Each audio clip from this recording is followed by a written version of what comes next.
In November 2018, New York City glowed like a painting crafted with lights and ambition. In the heart of Manhattan, the Lumina Gallery is nestled among skyscrapers, a haven where the elite gathered to admire art and affirm their status.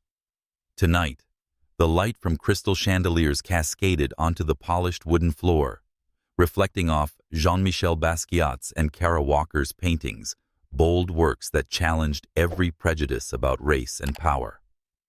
Amara Jenkins stood motionless at the center of the room, her sapphire silk dress clinging to her slender frame, her brown eyes sparkling as if trying to hold on to every moment of this dream. Amara, a 28-year-old black woman, was once a girl from Harlem who dreamed of becoming an art curator. From her days as a student at Howard University, she had learned to navigate the fine line between expectations and prejudice, believing that art could change how the world saw people like her. 2 years ago, at a charity auction, she met Ethan Caldwell, the heir to the Caldwell real estate fortune, a 30-year-old white man with deep blue eyes and a smile that made her heart flutter. Their love blossomed quickly despite the wary glances from Ethan's family and the whispers behind their backs at high society gatherings. They married in a simple but love-filled ceremony, and Amara believed she had found her place.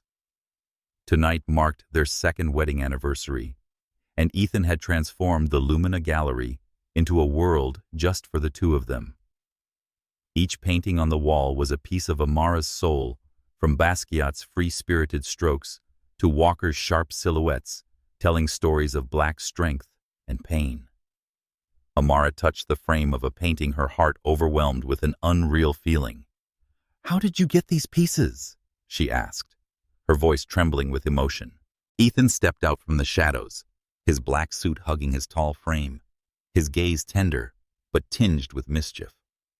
"A few phone calls, a bit of money, and a lot of love," he replied, approaching her with a single white rose.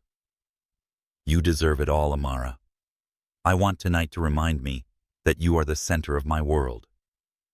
She smiled, but her smile carried a hint of unease. Over the past 6 months, the cold stares from Ethan's mother, Victoria Caldwell, and the snide remarks from his brother Lucas had become more frequent. The Caldwell family, with their long-standing history in New York's real estate elite, never hid their discomfort with Ethan marrying a black woman from a middle-class background. "She doesn't belong here," Victoria had once said at a party, her voice as sharp as a blade. Amara tried to ignore it, believing Ethan's love was strong enough to shield her. But cracks had begun to appear, and she felt them like cold drafts seeping into her heart. Ethan noticed the hesitation in her eyes. He knelt not to propose again, but to offer her a small velvet box. Inside was not a ring, but a finely engraved silver key glinting under the lights. "This is the key to our new home," he said, his voice warm and steady. "A place just for you and me, in the suburbs, away from the city, away from all the things that make you worry." Amara clutched the key, feeling the cool metal in her palm. "Away from your family?" she asked, her voice soft but sharp. Ethan didn't answer immediately, but his eyes said everything he knew. His family had hurt her, and he wanted to protect her from them. "You don't have to fight them alone anymore," he said, pulling her into his arms. "I promise to spend my life proving you're all I need." They embraced under the lights, but the moment shattered when a gallery staff member approached holding a white envelope. "Mr. Caldwell, someone left this for you at the front desk," the staff member said, avoiding eye contact. Ethan frowned and opened the envelope, and Amara felt her heart tighten as his expression changed. Inside was a piece of paper with a few handwritten lines. "Ask your wife about the evenings she's not at home. She's not who you think she is." There was no signature, no clues, but the words stabbed into Ethan's trust like a dagger. "Ethan, what is it?" Amara asked, her voice shaking. He stuffed the paper into his pocket, forcing a smile. Just a stupid prank, he said, but his eyes had changed a tiny but sharp glint of doubt. Amara felt it like a crack in the fragile glass of their happiness. She wanted to scream, to demand to see the paper, but she feared doing so would only make things worse. In another part of the city, in a luxurious office on Park Avenue, Victoria Caldwell sat across from her youngest son, Lucas. The 65-year-old woman with silver hair, pinned high and cold gray eyes, held a stack of photos in her hand, carefully staged images, showing Amara in the arms of a stranger. "Everything has been arranged," she said, her voice even as if discussing a real estate deal. "Marcus Reed will do what we ask. He has no choice." Lucas, 28, resembling Ethan, but lacking his warmth, smirked. "He'll crumble when he sees these photos." "But mother, is it necessary to go this far? Amara's just a harmless girl." Victoria laughed, a sound as brittle as breaking ice. "Harmless. She's a stain on the Caldwell name. A black woman from Harlem, daring to think she can stand as our equal. No, Lucas, we must protect the family's legacy. Ethan will thank us when he sees the truth." As the lights in the Lumina gallery dimmed, Amara and Ethan left hand in hand, but an invisible distance had begun to form between them. The silver key in Amara's pocket was no longer just a symbol of a new home, but a reminder that their love faced a trial they hadn't anticipated. In her dreams, Amara stood before a vast glass pane with dazzling lights beyond that night, but she couldn't reach them. And somewhere in the darkness, a plot was being woven, poised to destroy everything she held dear. A small apartment in the Bronx in November 2018 was what Marcus Reed called home, but it felt more like a battlefield. The walls were stained with damp patches. The smell of hospital disinfectant clung to his clothes, and the steady hum of his 8-year-old son Jamal's ventilator echoed like a cruel reminder of time slipping away. Marcus, a 40-year-old black man with calloused hands from maintenance work at the Caldwell mansion, sat by Jamal's bedside, reading Charlotte's Web, in a warm, steady voice, trying to mask the tremor in each word. "Dad, Wilbur be okay?" Jamal whispered, his large brown eyes sparkling despite his frail, almost translucent body. Marcus smiled, but his heart felt crushed. "Wilbur's always okay, son. He's got Charlotte." But he knew no magical spider was coming to save Jamal. The boy needed urgent heart surgery, costing $300,000, a sum greater than everything Marcus had earned in his life. Insurance had denied coverage. Their savings were long depleted, and his late wife's wedding ring, the woman who died of cancer when Jamal was an infant, had been sold to pay for medicine. He had once knocked on Victoria Caldwell's office door, begging for a loan, but she looked at him like a stain on her carpet. "We can't solve every employee's problems, Mr. Reed," she said, not bothering to look up from her papers. That night, as Jamal drifted into sleep, Marcus sat in the cramped kitchen, head in his hands, medical bills piled up like a death sentence. He had tried everything: bank loans, crowdfunding, even pleading for help from the local church. But in the Bronx, where black families like his struggled to survive, hope was often a luxury.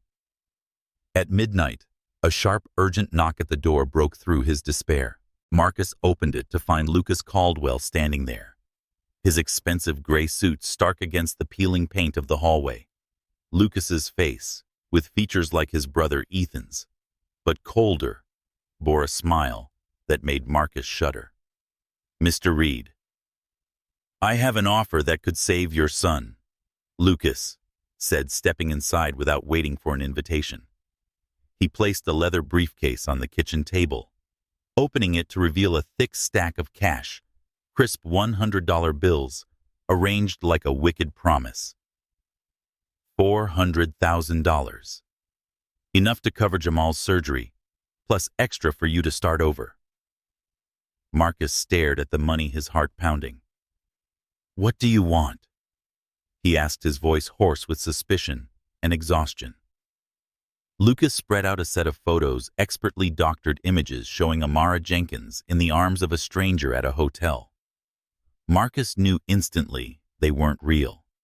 Amara, whom he'd met a few times at the Caldwell mansion, always treated him with a rare respect from the wealthy. She had asked about Jamal, and even brought a box of colored pencils for the boy when she learned he loved to draw. "You'll tell my brother Ethan that you've been having an affair with Amara Jenkins," Lucas said, his voice as flat as if reading a contract. "You'll provide these photos and sign a detailed statement about your relationship. Simple."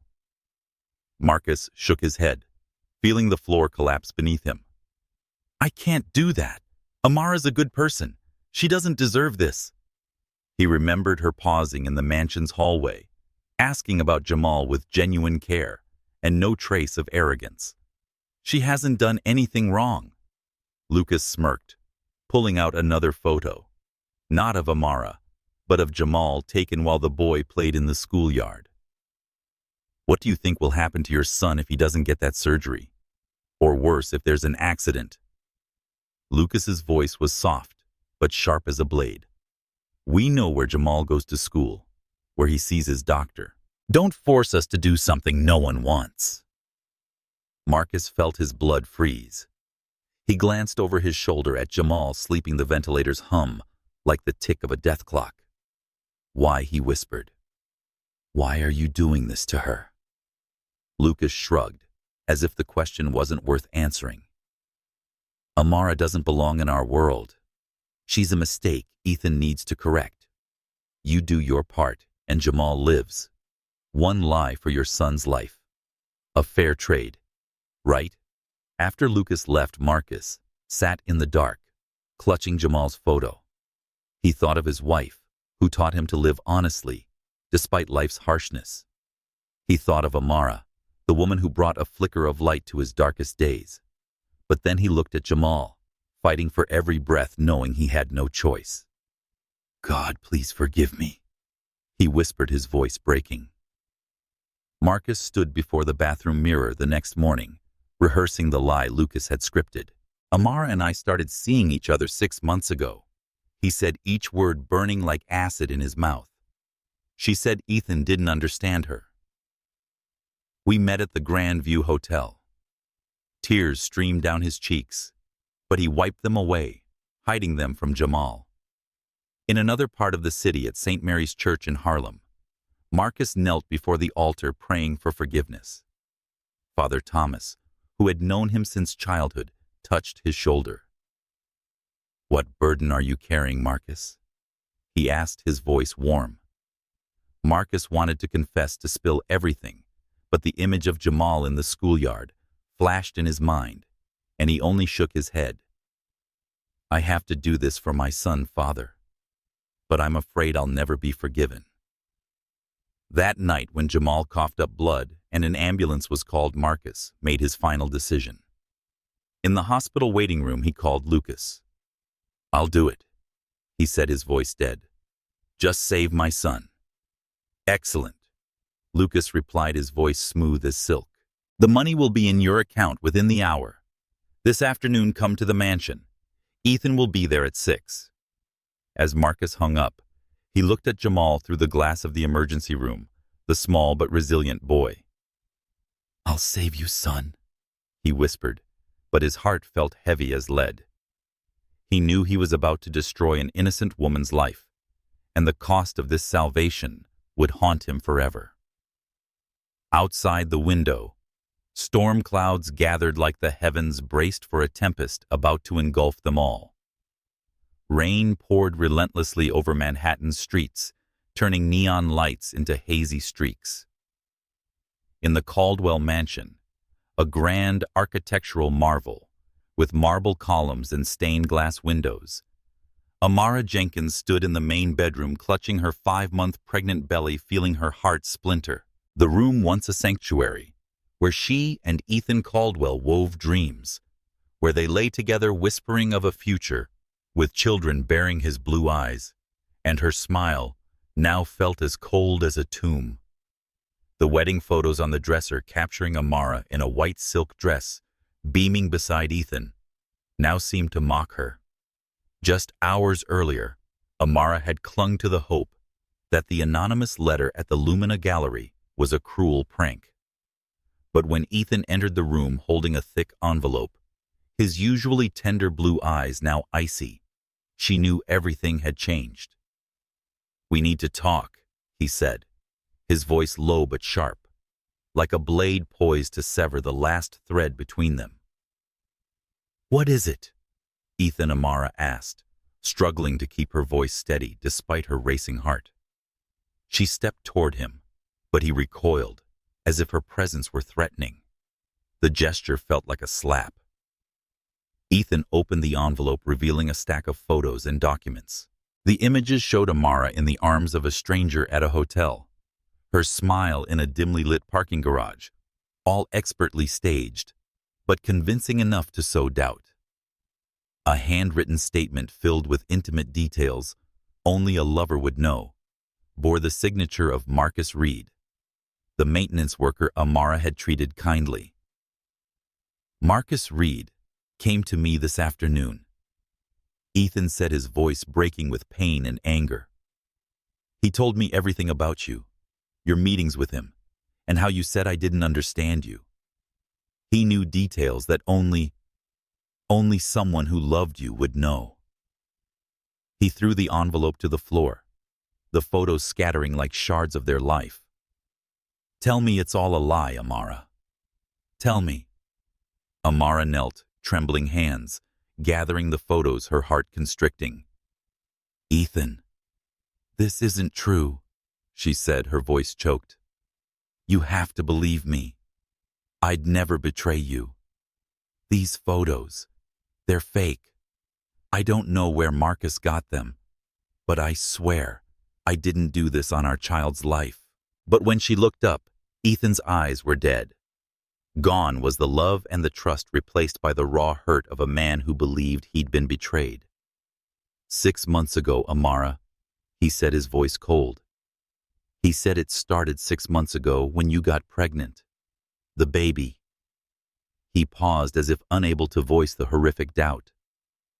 "Is the baby even mine?" The question pierced Amara's heart like a dagger. She stood despite the weight of her pregnancy making her clumsy, and looked him in the eye. "Don't," she said, her voice trembling with anger and pain. "Don't you dare doubt our child. This baby was made from our love in this room on our 2nd anniversary night. You know that, Ethan. You know me." But Ethan shook his head, stepping back. "I don't know anymore," he said, his voice a verdict. "I defended you against my family, against all the gossip, but you've destroyed everything." He pointed to the door. "Leave this house, Amara. Pack your things and go now." Amara felt the world tilt. "This is our home," she whispered, looking around at the room filled with tokens of their love, the handkerchief she embroidered for him, the painting she made for his birthday. "We're preparing for our child, Ethan. You can't do this.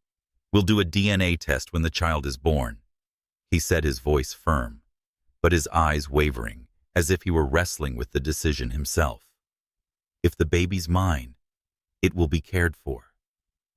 But you can't stay here." Amara clutched her belly, tears streaming down her cheeks, but she held her head high. She knew arguing now was futile. Lies had poisoned Ethan and his family. Especially, Victoria Caldwell was behind it all. "You'll regret this, Ethan," she said, her voice calm, despite her breaking heart. "When you learn the truth, look into our child's eyes and see your own. You'll remember this moment. You chose to believe lies over me." She walked to the dressing room, trembling hands packing a few clothes and a miniature painting, the image of them under the Lumina Gallery's lights.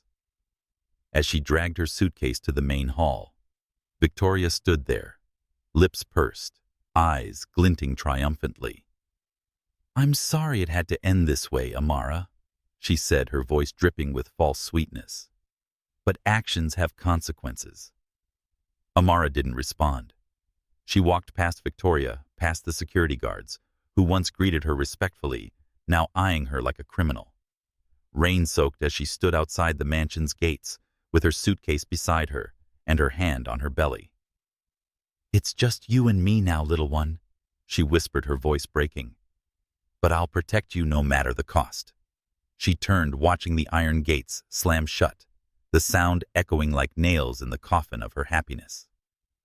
Amara collapsed onto the steps, rain mingling with her tears, but she stood again, stepping into the night. At St. Mary's Church in Harlem, she found a small corner to take shelter, where Father Thomas, who had baptized her, opened the door without questions. "Rest, child," he said, draping a blanket over her shoulders. "Tomorrow will be brighter." But Amara knew the darkness had only begun. Ethan stood by the window in the Caldwell mansion, watching Amara's figure on the security camera feed. His hand hovered over the intercom button, wanting to call her back, but he didn't press it. He believed he'd been betrayed, unaware that Marcus Reed's lies, woven by Victoria and Lucas, had destroyed his love and the future of the child he didn't yet know. Harlem, May 2019.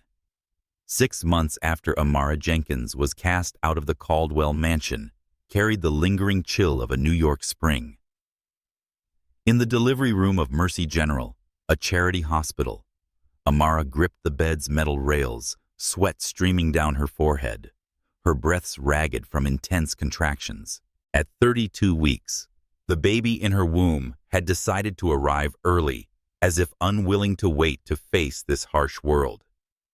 "You've got this girl," Dr. Patricia Lee, an Asian woman with a gentle but resolute voice, encouraged. "Your little one's almost here."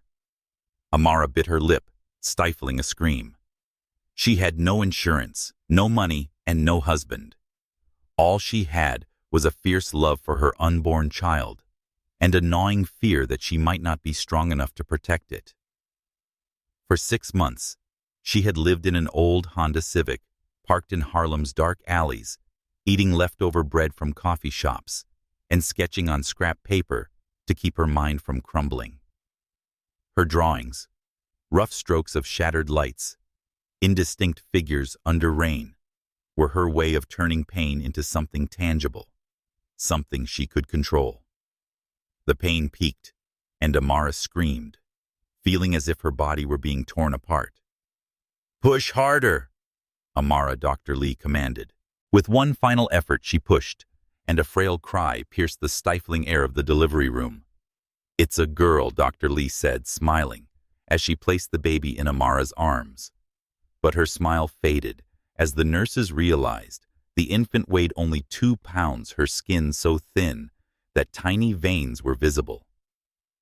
"Zuri," Amara whispered, naming her daughter after the Swahili word for beautiful. Tiny Zuri fit in the palm of her mother's hand, her eyes closed tight, as if fighting to hold on to life. The nurses swiftly moved Zuri to an incubator, and Amara only had time to touch her daughter's tiny hand before she was whisked away. "Will she be okay?" Amara asked, her voice trembling. Dr. Lee squeezed her hand. "She's a fighter like her mom. But you need to rest, Amara. We'll take care of her." Rest, however, was a luxury.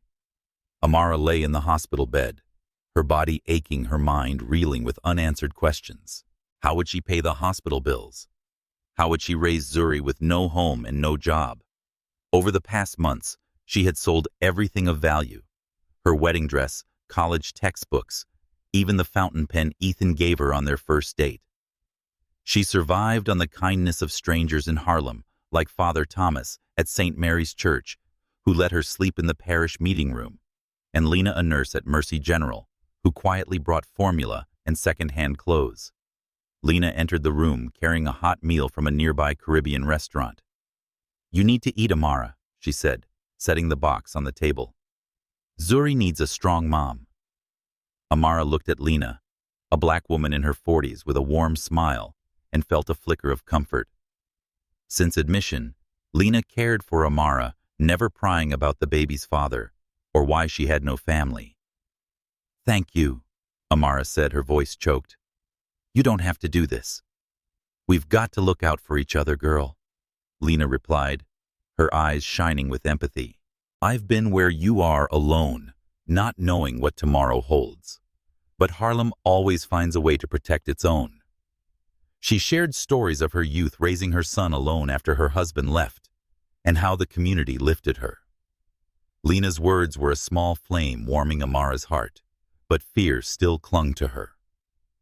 The weeks that followed saw Amara living like a ghost in the hospital. She slept on plastic chairs in the NICU waiting room, bathed in the family restroom, when no one looked, and ate free crackers from the cafeteria. Each day she stood by Zuri's incubator, singing the lullabies her mother once sang, her voice trembling, but resolute. I'm here, Zuri, she whispered, touching the glass. You're my light. Zuri responded with small movements, a curled finger, a blink, as if she knew her mother was fighting for them both. But medical bills piled up like a mountain. A social worker. Ms. Carter approached Amara, her voice gentle but serious. Ms. Jenkins, Zuri needs long-term care. You might want to consider options like finding a family with more resources. Amara cut her off, her eyes blazing. Zuri is my daughter. No one's taking her. I'll find a way. That night, Amara pulled out an old notebook filled with pencil sketches in the quiet waiting room. One depicted Zuri in her incubator, the glow of machines casting a halo around her tiny face. Another showed Amara standing in the rain outside the Caldwell mansion, clutching her pregnant belly. These drawings weren't just memories. They were proof she was still alive, still fighting. She wrote in the margin of one sketch for Zuri, "So you know, your mother never gave up." Outside, Harlem pulsed with jazz from bars, children's laughter on sidewalks, and the resilience of people who never stopped hoping. But for Amara, the world was just Zuri's incubator, and she was determined to keep her alive. She didn't know that across the city, Ethan Caldwell sat in a darkened office, staring at the silver key he once gave her, consumed by doubt and pain. Nor did she know that on Park Avenue, Victoria Caldwell smiled smugly, believing she had erased the stain from her family. Amara clutched the notebook, tears falling, but quickly wiped away. "We'll make it, Zuri," she whispered. "I promise." In the darkness, Zuri's ventilator hummed like a lullaby, reminding her that though everything had burned to ashes, a tiny light was still worth fighting for. Harlem, August 2020, shimmered under the harsh summer sun, the streets alive with the scent of cornbread from small eateries, mingling with jazz notes from a sidewalk corner. Amara Jenkins, now 29, stood at the counter of a small pharmacy, cradling a crying Zuri, suffering from an ear infection. Zuri, a 1-year-old, with big round eyes and tightly curled hair, wailed in a way that twisted Amara's heart. She handed her bank card to the cashier, but the screen flashed a cruel message: transaction declined. Amara felt her blood freeze. Her account held just $17, which was not enough for the $47 antibiotic Zuri that was urgently needed. "Let me try again," Amara said, her voice trembling, though she knew the outcome wouldn't change. The cashier, a young woman with sympathetic eyes, shook her head. "The card's not working, ma'am. Do you have cash?" Zuri's cries grew louder, and Amara felt the stares of other customers in line, a mix of pity and judgment. She held her daughter tighter, fighting back tears, but despair crashed over her like a wave. "I'll cover it," a deep voice said from behind. Amara turned to see a white man about 35 in an expensive gray suit, standing with a confident smile. He handed his credit card to the cashier, and within seconds, the antibiotic was in Amara's hands. "Thank you," she said, her voice choked. I don't know how to repay you." "No need," the man replied, eyes scanning Amara and Zuri curiously. "I'm Nathan Brooks. What's your name?" Amara hesitated, but his unexpected kindness lowered her guard. "Amara, this is Zuri." Nathan nodded, his smile widening. "Beautiful names, both of you. A sweet girl like her shouldn't have to suffer." Amara didn't know Nathan Brooks, a logistics entrepreneur, had noticed her weeks earlier. He'd seen her pushing a worn stroller through the upscale neighborhood where she worked as a cleaner counting coins for Zuri's milk. Nathan saw an opportunity not just to help a single mother, but to exploit her. Through high society gossip, he knew Amara was once married to Ethan Caldwell, heir to a powerful real estate family. A woman like her with ties to the Caldwells could be his key to breaking into the elite circles he coveted. In the following months, Nathan entered Amara's life like a savior. He brought groceries to the dilapidated Bronx apartment she rented, paid for Zuri's doctor visits, and listened with apparent empathy as she shared her struggles. Exhausted after a year of poverty, Amara began to believe Nathan was a rare light in her darkness. She didn't tell him everything, just that she'd been married, but her husband left when she was pregnant.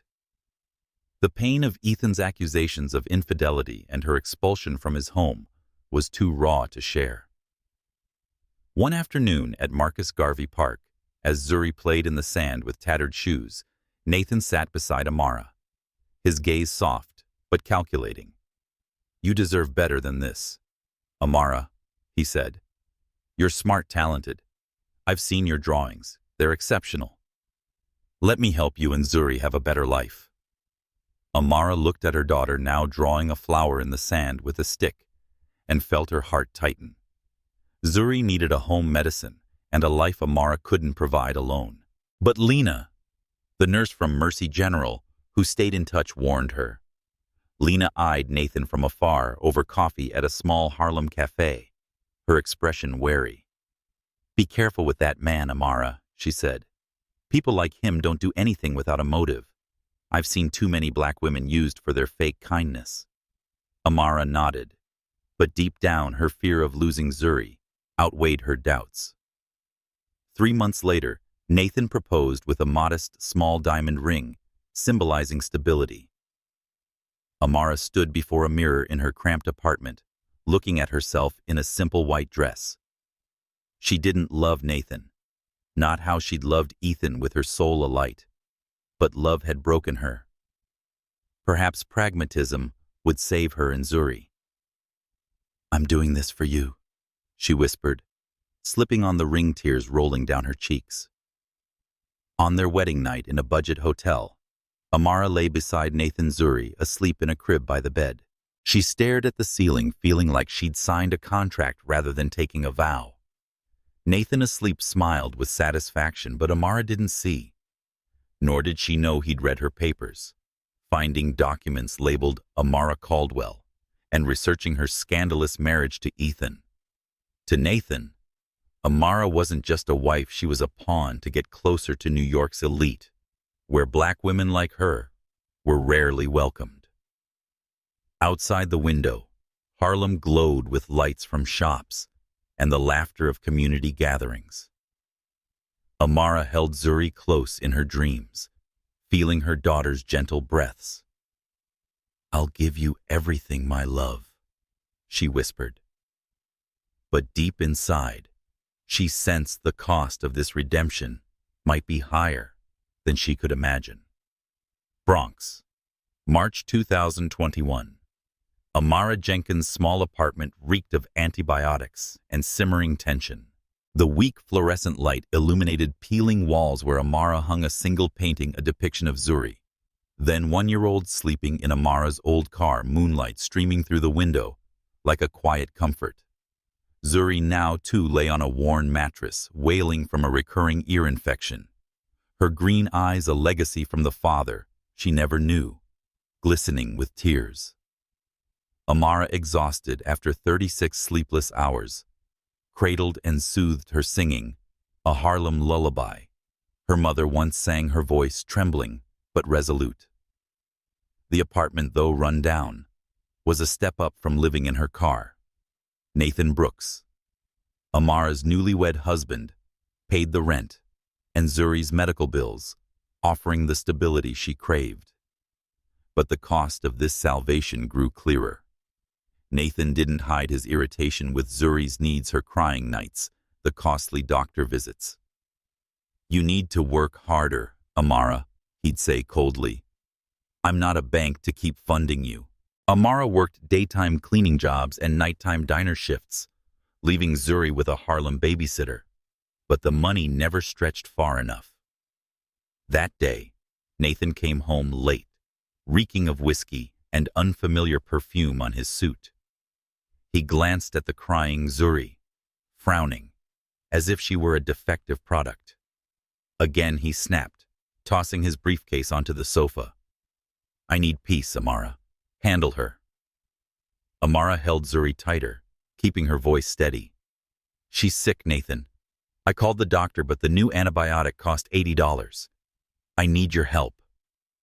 Nathan laughed, a sound as sharp as breaking glass. "Help? I've helped enough. You think I married you for charity?" His words hit Amara like a punch to the chest. She recalled Lena's warning, the nurse from Mercy General: "People like him don't do anything without a motive." But she'd ignored it, because Zuri needed a home medicine and a chance to live. The next day, Amara returned early from her dinner shift, needing a shower before taking Zuri to the doctor. She opened the door, and her world collapsed again. Nathan lay in their bed with a young blonde white woman wearing Amara's wedding dress on their wedding day. Crystal, barely 22, giggled when she saw Amara frozen in the doorway. "God, Nathan, she looks pathetic," Crystal said, adjusting the dress like she was in a play. "No wonder you wanted someone younger." Amara's blood surged, rage igniting like wildfire. "Take off the dress," she said, her voice low but dangerous. Crystal smirked. "Make me? Nathan says you're weak, too spineless to fight for what you want." Amara stepped forward, unthinking, and yanked the dress, tearing the silk. Crystal shrieked and fled, while Nathan sat up shameless. "Feel better now?" he asked, as if Amara had thrown a childish tantrum.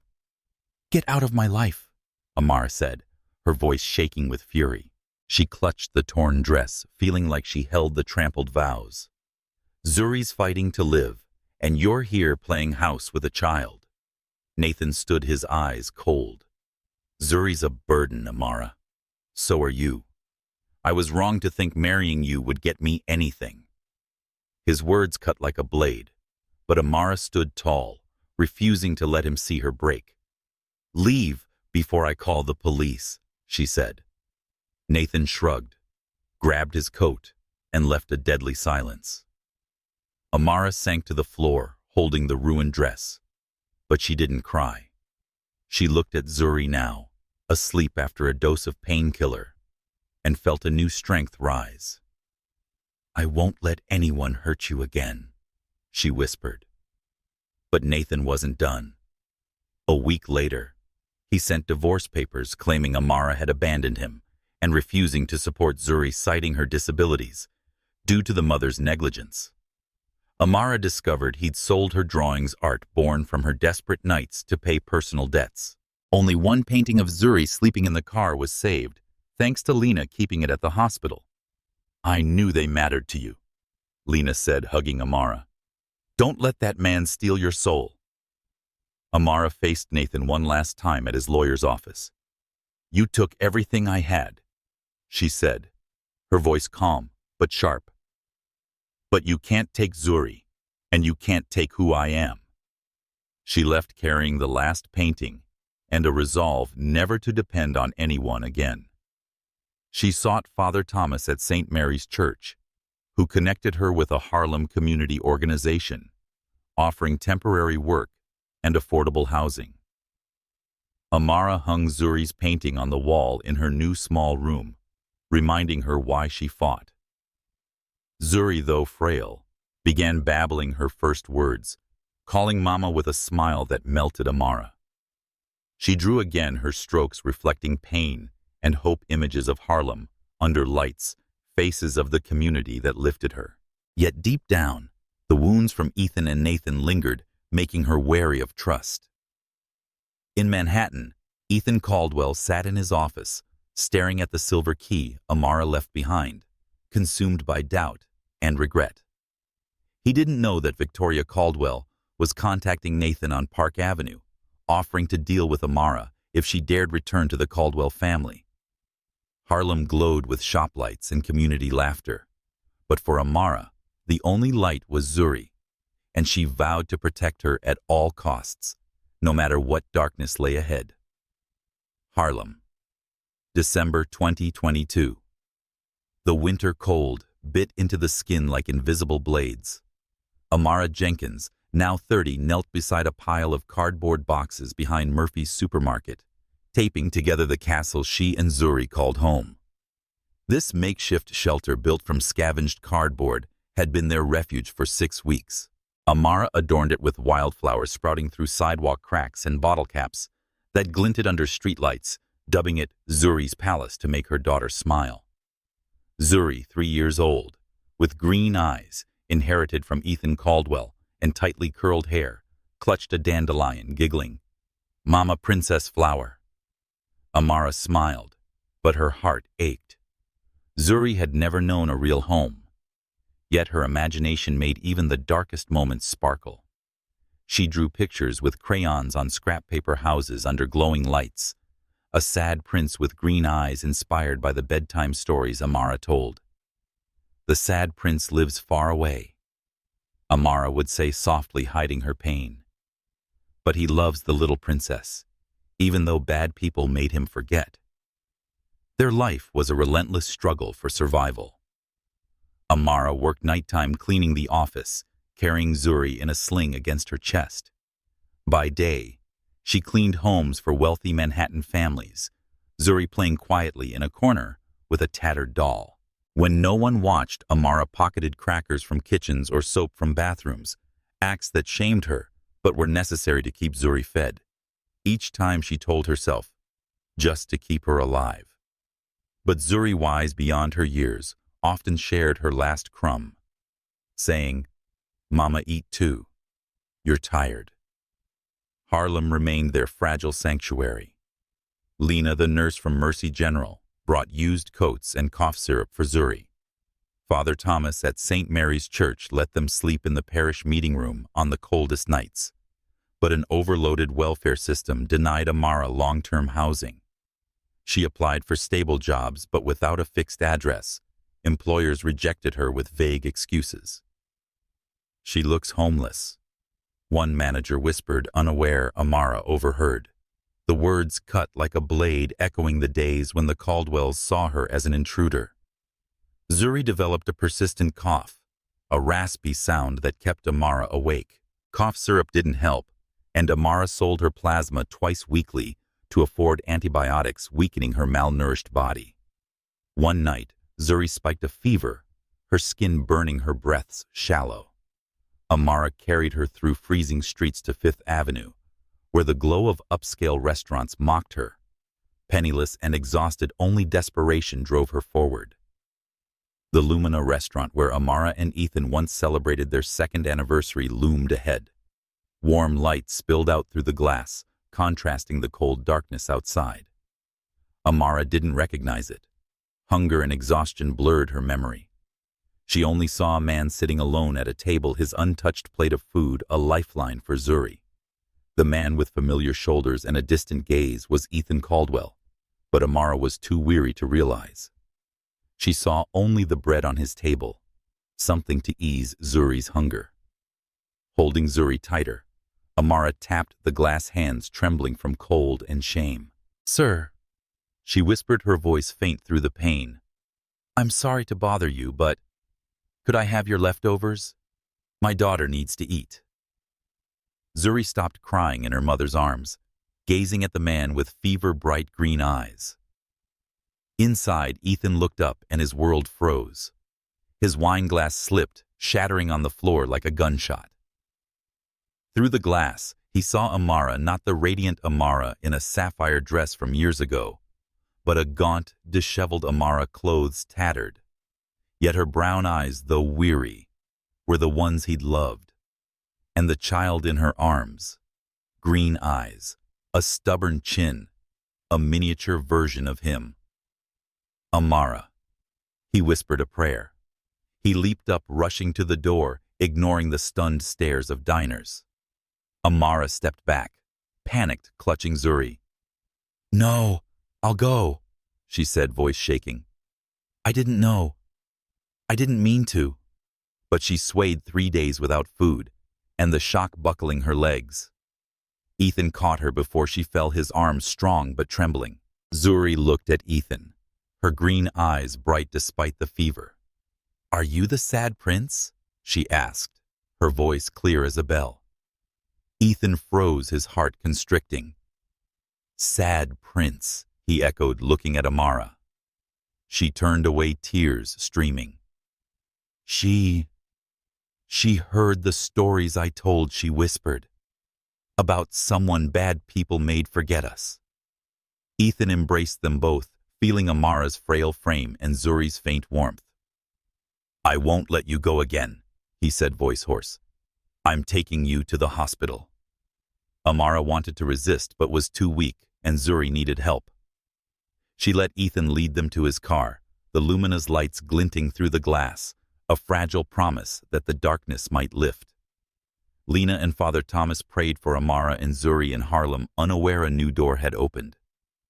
But Amara, in Ethan's car, holding Zuri close, knew that light might be an illusion, and she wasn't ready to trust anyone, not even the man who once shattered her heart. Mercy, General Hospital, Harlem.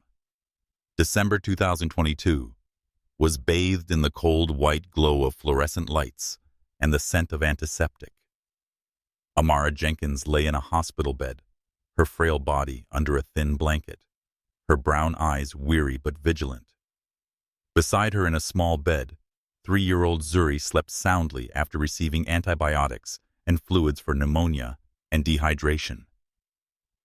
The steady beep of Zuri's heart monitor offered fragile comfort amid the painful memories stirring in Amara's heart.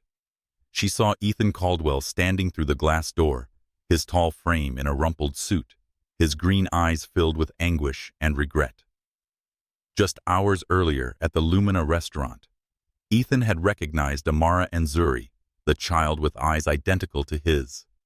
He brought them to the hospital despite Amara's feeble protests, and now he stood like a ghost from a past she didn't want to face. Dr. Patricia Lee, who had helped deliver Zuri, entered, her voice calm. "Zuri's stable, but she needs long-term care. As for you, Amara, you're severely malnourished. How long have you gone without proper meals?" Amara looked away, ashamed. I don't remember. I prioritized Zuri." Dr. Lee sighed, resting a hand on her shoulder. "You're an incredible mother, but you need to care for yourself to care for her." She left, leaving Amara with swirling thoughts. She gazed at Zuri, her daughter's light brown skin now rosier, and felt a new fear. What did Ethan want? Would he take Zuri from her? Ethan knocked softly and entered hesitantly.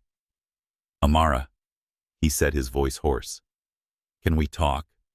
She nodded, but her eyes were cold, erecting an invisible wall. Ethan sat by Zuri's bed, watching her sleep. She's my daughter, isn't she?" he asked, his voice trembling. "Those eyes, that chin. I see myself in her." Amara gripped the blanket, 4 years of buried anger resurfacing. "You're only noticing now, Ethan," she said, her voice sharp but low, to avoid waking Zuri. "You looked at me pregnant with your child and called me a traitor.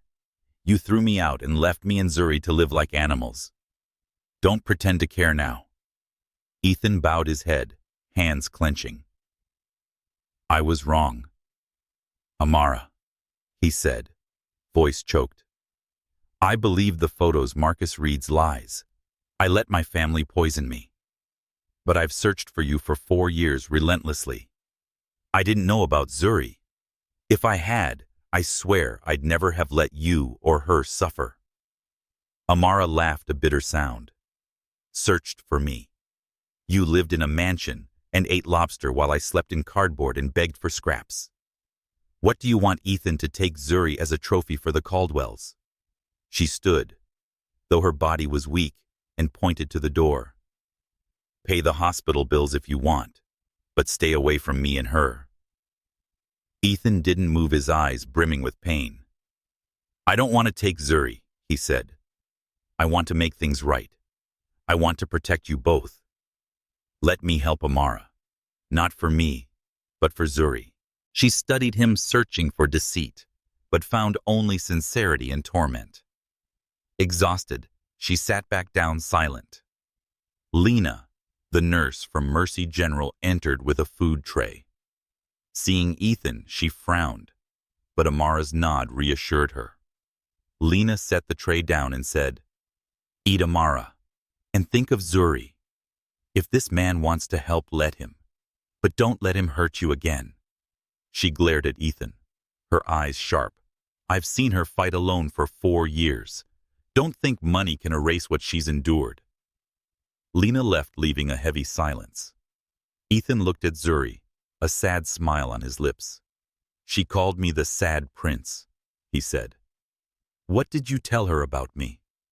Amara sighed, her voice softening. "I told her you were a good man, but bad people made you forget us. I didn't want Zuri growing up with hate." Zuri stirred, opening her eyes and looking at Ethan. "Sad prince," she whispered, reaching out her tiny hand. Ethan took it, feeling the fragility of her fingers, and tears fell. "I'm here, little princess," he said. "I'm not going anywhere." Zuri smiled, then drifted back to sleep, her hand still in his. Amara watched, her heart torn. She wanted to believe Ethan, but the pain of 4 years ago, the Caldwell's scorn nights in the rain, Zuri's hunger crying stabbed like a knife. "I'll let you help Zuri," she said, voice firm. "But stay away from me. I don't trust you, Ethan, and I may never will." Ethan nodded, accepting her boundary. "I'll prove myself, Amara," he said. "No matter how long it takes, I'll show you I'm not that man anymore." He stood, but turned back. "I'm hiring a detective to uncover what happened 4 years ago. I owe you and Zuri that." Amara buried her face in her hands as Ethan left, tears falling silently. She looked at Zuri, thinking of Harlem, the community that sheltered her through Father Thomas, Lena, and kind strangers. She didn't know if Ethan could atone, but knew she'd never let anyone hurt Zuri again. Harlem's lights glowed through the window, a reminder that hope endured no matter how deep the darkness was. Harlem. January 2023 glowed with streetlights, casting beams on snow-covered streets, where the pulse of the black community thrived despite the cold. In a small apartment rented with help from St. Mary's Church, Amara Jenkins sat at the kitchen table, pencil in hand, sketching a new drawing. Zuri running in Marcus Garvey Park, her smile radiant as sunlight. At 3 years old, Zuri slept on the sofa, clutching a tattered doll she called Princess. Amara gazed at her daughter, her heart warmed yet anxious. They had left Mercy General Hospital 2 weeks ago, thanks to Ethan Caldwell covering the bills, but Amara kept an invisible wall between her and him. Ethan, who shattered her heart 4 years ago, now appeared like an uninvited ghost. He rented this apartment and sent food and clothes for Zuri, but Amara only allowed him to see her daughter under her supervision. "You can help Zuri," she told him in the hospital, her voice cold, "but don't expect forgiveness." Ethan accepted the boundary, but his green eyes, filled with remorse and resolve, stirred her. She was afraid to trust him again, afraid another betrayal would eradicate her. Ethan couldn't stop thinking of Amara and Zuri in his Manhattan office. Zuri's green eyes and stubborn chin were undeniable proof he was wrong to believe Marcus Reed's lies. He called Rachel Torres a sharp, uncompromising Latina private investigator. "I need the truth," Ethan said, voice firm. "4 years ago, my family, my mother, Victoria Caldwell, and my brother Lucas orchestrated a plot to tear Amara and me apart. I want to know everything who was behind it, why and how." Rachel, a woman in her 40s, with eyes like blades, nodded. "This won't be easy." "Mr. Caldwell," she said, jotting notes on her tablet. "Your family has money and power. If they set this up, they covered their tracks well. I'll need time, at least 6 months, and unlimited resources." Ethan slid a check across the desk. "Name your price, I'll pay. But I need evidence that holds up in court." Rachel began delving into the Caldwell's financial transactions. She uncovered large sums funneled through shell companies, one linked to Reed Family Services, a name hinting at Marcus Reed, the maintenance worker, who accused Amara of infidelity. Rachel interviewed former Caldwell employees, many Black or Latino, who overheard Victoria's derogatory remarks about Amara. "She's a stain," one maid recalled Victoria saying. "A black gold digger who thinks she can infiltrate our family." Meanwhile, Amara and Ethan started difficult conversations. One afternoon at Marcus Garvey Park, as Zuri played on the slide, Ethan sat beside Amara on a bench, keeping a safe distance. "I don't expect instant forgiveness," he said, voice low. "But I need you to know I was wrong. I let my mother and Lucas manipulate me because I was afraid. Afraid our love was too perfect to be real." Amara looked at him, 4 years of anger flaring. "Afraid," she said, voice sharp. "I was the one living in a car, Ethan. I ate stale bread so that Zuri wouldn't starve. Do you know how terrified I was when she had a fever and I couldn't afford a doctor?" She paused, breathing deeply to stay calm. "I don't want apologies. I want you to prove Zuri will never suffer because of you again." Ethan nodded, his eyes resolute. "I will," he said. "Rachel's investigating. I'll find out who did this and make them pay." Amara didn't reply, but she watched Zuri drawing with chalk on the sidewalk a picture of 3 people holding hands, one with green eyes. "She drew you," Amara said, voice softening. "She calls you the sad prince. I don't know how to stop her from loving you, even though I want to." Zuri ran over, handing the drawing to Ethan. For the prince, she cheered, beaming. Ethan took it, tears shimmering in his eyes. "Thank you, little princess," he said, voice choked. "I'll keep it forever." Amara looked away, her heart torn between pain and hope. She didn't want Zuri calling Ethan daddy, but she couldn't deny her daughter's joy. Lena, the nurse from Mercy General, visited Amara that evening, bringing homemade cornbread. Hearing about Ethan, she frowned. "Are you sure letting him close is right?" Lena asked. "Zuri needs a father, but you've been hurt enough, Amara." Amara sighed, eyeing Zuri's drawing on the table. "I'm not sure, Lena. But Zuri loves him, and I don't want her growing up like me, afraid to trust." Rachel made her first breakthrough. She recovered a deleted email from Lucas's account, sent to a photographer specializing in image manipulation, with the line, "Ensure Amara Jenkins can't deny it." Rachel presented the evidence to Ethan in her office. "This is just the start," she said, "but it shows your family targeted Ms. Jenkins because she's Black. This isn't just family drama, it's organized racial prejudice." Ethan slammed his fist on the desk, rage igniting. "My mother and Lucas," he growled. "They ruined Amara's life, my daughter's life, for their sick biases. I want them to pay Rachel, at any cost." Rachel nodded. "We'll do it right, Mr. Caldwell. But it'll take time.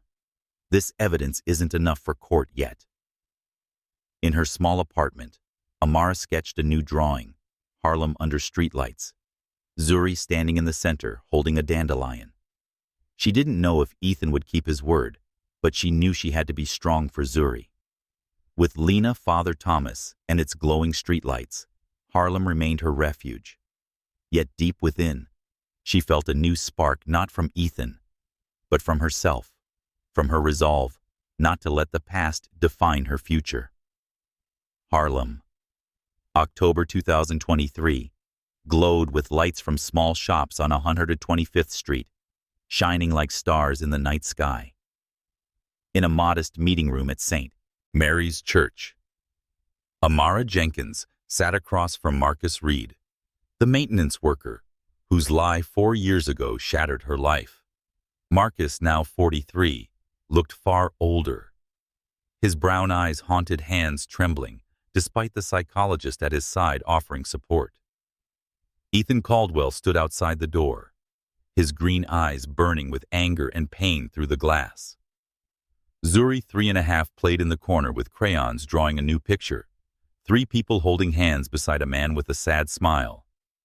Rachel Torres, the private investigator, had arranged this meeting after 9 months of investigation. She tracked Marcus through his son Jamal's medical records at a Portland hospital. Tormented by guilt, Marcus agreed to confess after his psychologist convinced him the truth could free him. With the support of a victim advocate, Rachel ensured the meeting was safe with a lawyer present and recording to protect everyone. Marcus took a deep breath, his voice raspy. "Ms. Jenkins, Mr. Caldwell." He began looking at Amara, then Ethan. "I lied 4 years ago. I had no affair with Ms. Jenkins. The photos and the statement are all fake. Mrs. Victoria and Mr. Lucas forced me to do it for my son Jamal, who needed heart surgery. They paid $400,000 and threatened to harm him if I didn't comply." Amara clenched her fists, feeling the floor tilt. She'd suspected the Caldwells' involvement, but hearing Marcus confirm it felt like a fresh wound. "Why didn't you speak up afterward?" she asked, trembling but sharp. "You knew I was pregnant. You knew I lost everything." Marcus bowed his head, tears falling. "They watched Jamal," he said. "They sent photos of him at school and the hospital. They said if I talked, he'd have an accident. I couldn't risk it." He pulled a USB drive from his bag, sliding it across the table. "I kept everything unedited: photos, recordings of talks with Mrs. Victoria and Mr. Lucas. I knew this day would come, but I was too scared." Rachel took the USB and quickly checked it on her laptop. A recording played, Victoria's voice icy. "She's a stain. Marcus, do your job and your son lives." Amara turned away, her hand on her chest, as if her breath had been stolen. Ethan outside punched the wall, his face flushed with rage. Amara stood, stepping closer to Marcus, her eyes blazing with anger and pain. "I lost my home, my husband, nearly my daughter," she said, voice choked. "But I understand you. I'm a mother. I know you did it for Jamal." She took a deep breath, her tone softening. "I forgive you, Marcus. Not because you deserve it, but because I don't want to live with hate." Marcus sobbed, covering his face. "Thank you," he whispered. "I didn't expect forgiveness. I want to make it right." Rachel touched his shoulder, encouraging him. "You did the right thing by speaking, Marcus. This evidence will help us bring the masterminds to justice." Ethan entered, his gaze softening as he looked at Amara. "You didn't have to forgive him," he said. "He destroyed us." Amara shook her head. "No, Ethan. Your family did that. Marcus was just a pawn. Forgiving him helps me let go of part of the past." Zuri ran over, handing her new drawing to Amara. "Mama, for the good daddy," she said, pointing to the sad, smiling man. Amara looked at the picture, realizing it was Marcus. "She drew you," she told him, a faint smile forming. "She calls you the good daddy because you did everything for Jamal." Marcus stared at the drawing, tears falling again, this time from gratitude. After the meeting, Amara and Ethan attended a therapy session with Dr. Sarah Chen, an Asian-American psychologist in Harlem, whom Lena recommended. In the softly lit therapy room with abstract paintings on the walls, Amara shared her years of homelessness and the nights she feared losing Zuri. "I don't know how to trust you, Ethan," she said. "Every time you look at Zuri, I'm afraid you'll take her like you took everything from me." Ethan held his hands loosely, not gripping. "I don't deserve your trust," he said, "but I'll spend my life proving myself. I was wrong to let my mother and Lucas manipulate me. I won't let anyone hurt you or Zuri again." Dr. Chen nodded. "Trust takes time, Amara, but being here speaking honestly is the first step." Zuri drew another picture in a family therapy session, Ethan, Amara, and herself under glowing lights. "Family," she said, her voice clear. The drawing became a symbol of their fragile hope. Amara hung it beside her sketch of Harlem in the apartment, a reminder that she was trying despite her scarred heart. Rachel analyzed Marcus's evidence. The recordings and original photos prove Victoria and Lucas's plot, but she needs more time to trace financial transactions through shell companies. "This is a federal case," she told Ethan. "Mail fraud, conspiracy, witness intimidation. The FBI will need at least 6 months to build an indictment." Back in her apartment, Amara held a sleeping Zuri, feeling her daughter's gentle breaths. With its lights and the shelter of Lena, Father Thomas, and the community Harlem, strengthened her. She painted a new picture, lights through glass, with Zuri and Ethan's faint silhouettes beside her. She wasn't ready to fully forgive, but was prepared to give Zuri a chance as a father. And deep within, she began to believe that the truth, however painful, could be the light guiding their way. Manhattan, April 2025. The federal courthouse stood like a fortress of justice, its marble columns reflecting the spring sunlight. Inside the courtroom, Amara Jenkins sat in the public gallery, tightly holding Zuri's hand, now 5, her green eyes sparkling with curiosity. Across the room, Victoria Caldwell, 73, and Lucas Caldwell, 32, were led in handcuffed, their usual arrogance reduced to a fragile veneer.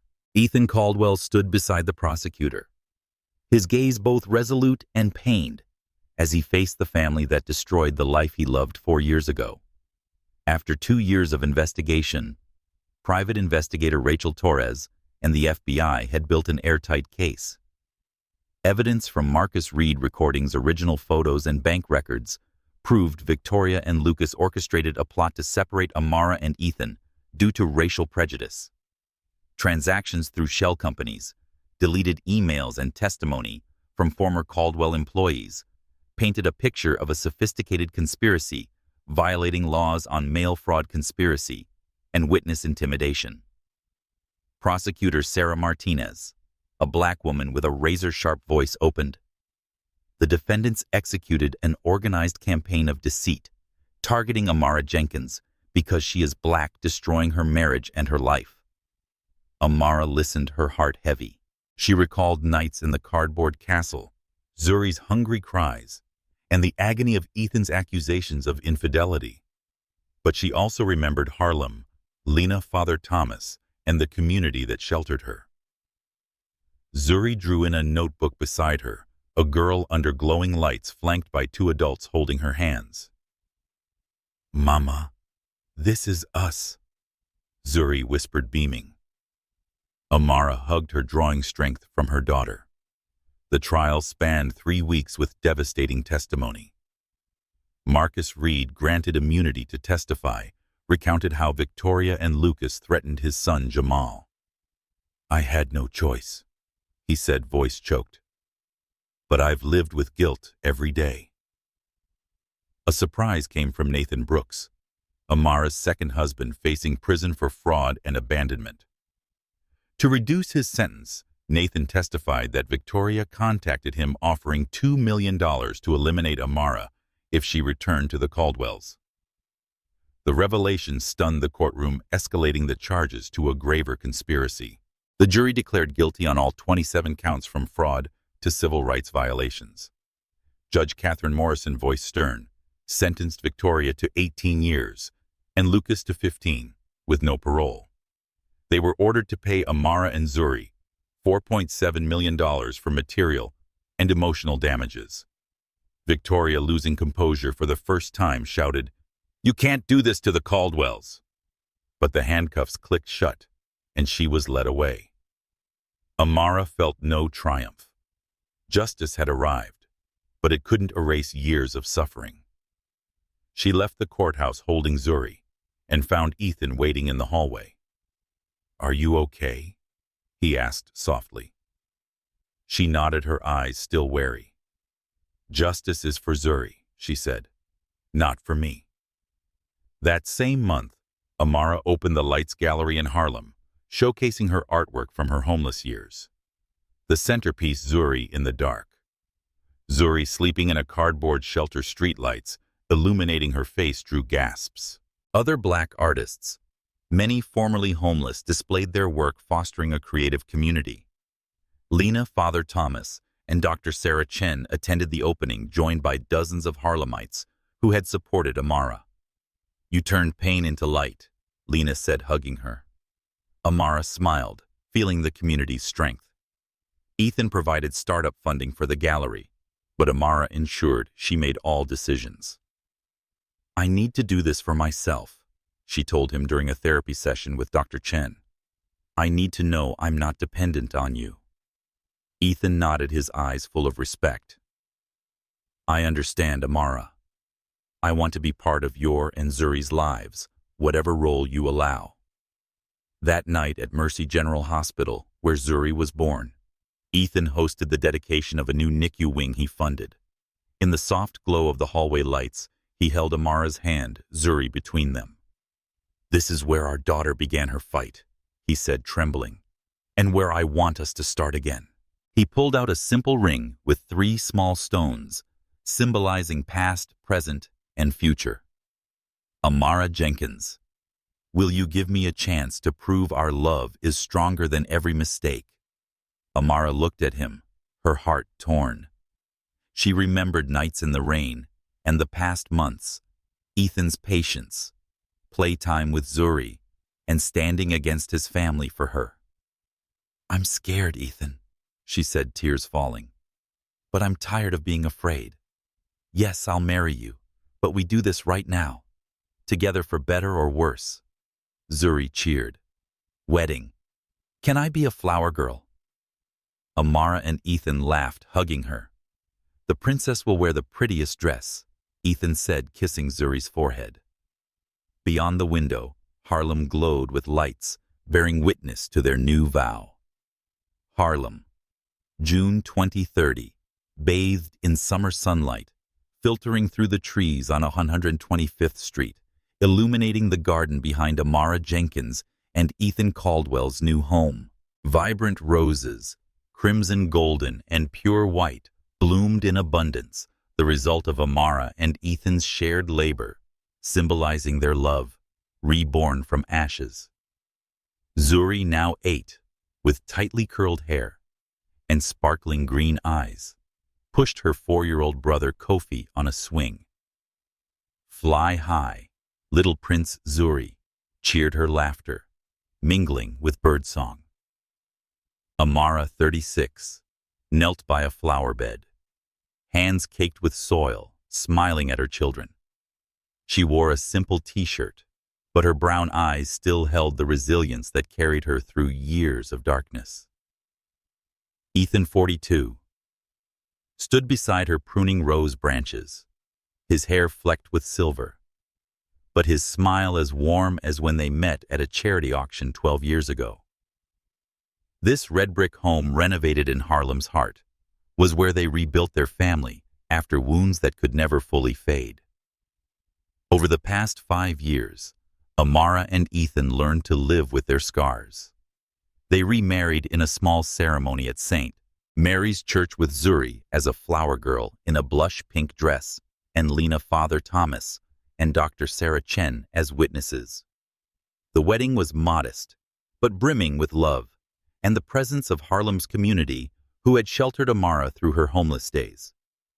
Kofi was born 2 years later, a brown-skinned boy with a radiant smile named in Swahili for Born on Friday, a reminder of new beginnings. Amara ran 3 lights galleries in Harlem, Brooklyn, and Queens, showcasing work by Black and Latino artists who had faced homelessness or hardship. Zuri in the dark. Zuri, sleeping in a cardboard shelter, streetlights on her face, remained the centerpiece in Harlem, alongside Amara's new paintings of Harlem's lights, family, and healing.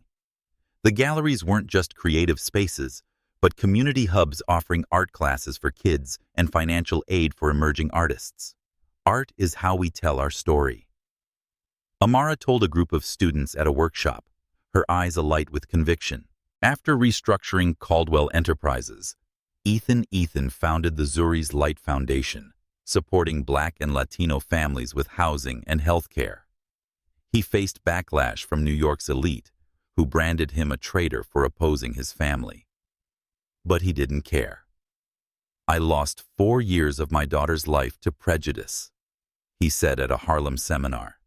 "I'll spend my life dismantling it." His foundation helped thousands, and he often brought Amara and Zuri to events showing them the change he drove. Zuri, a talented young artist, completed her largest painting for a community exhibition at the Lights Gallery. Titled Lights Through Glass, it depicted Amara knocking on the Lumina restaurant door, 7 years ago, lights spilling out as a symbol of hope. Zuri stood in her favorite green dress before the painting, explaining to visitors, "This is when Mama and Daddy found each other again. The lights mean no matter how dark it gets, someone's waiting for you." Amara and Ethan stood behind, hand in hand, watching Zuri with pride. Their happiness wasn't a gift, it was earned through therapy, with Dr. Chen, arguments about overcoming fear, and moments when Amara panicked, terrified Ethan would abandon her again. Once at a supermarket, she froze in an aisle, overwhelmed by choices, haunted by days begging for stale bread. Zuri, then 6, took her hand. "Mama, call Daddy. He makes scared go away." Ethan came immediately, hugging them both, and they picked Zuri's favorite dinosaur cereal, turning the moment into laughter. Trauma lingered. Amara sometimes woke, startled, dreaming Zuri was taken.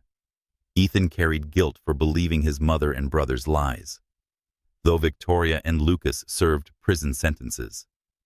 But they faced it through therapy, bedtime stories for Zuri and Kofi, and gardening together. "We can't erase the past," Ethan said, placing a red rose in Amara's hand.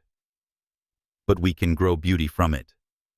Zuri ran over, pulling Kofi along. "Mama, Daddy, tell a real story," she said, plopping onto the grass. Amara and Ethan shared a knowing look. "A real story," Princess Amara asked, pulling Zuri close. "About a mother and her little girl torn from someone they loved by bad people. But they were strong, and the lights led them back together." With big brown eyes, Kofi said, "And the sad prince too." Ethan laughed, hugging him. "Yes, the sad prince learned not to be sad because he has his princess, little prince and queen."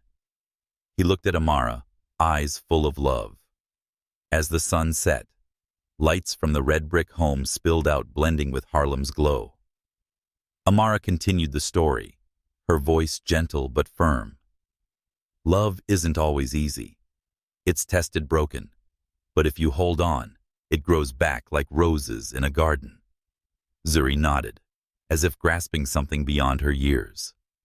With Lena, Father Thomas, Dr. Chen, and its community, Harlem remained their guiding light. Amara and Ethan, hand in hand, watched their children play under the sunset, knowing their happiness was a journey, not a destination. "Do we have our happy ending yet?" Amara Ethan asked, voice warm. She smiled, touching the rose. "No, Ethan, we're starting a new story." The light still shone, and their family forged through pain, and love was ready for the chapters ahead.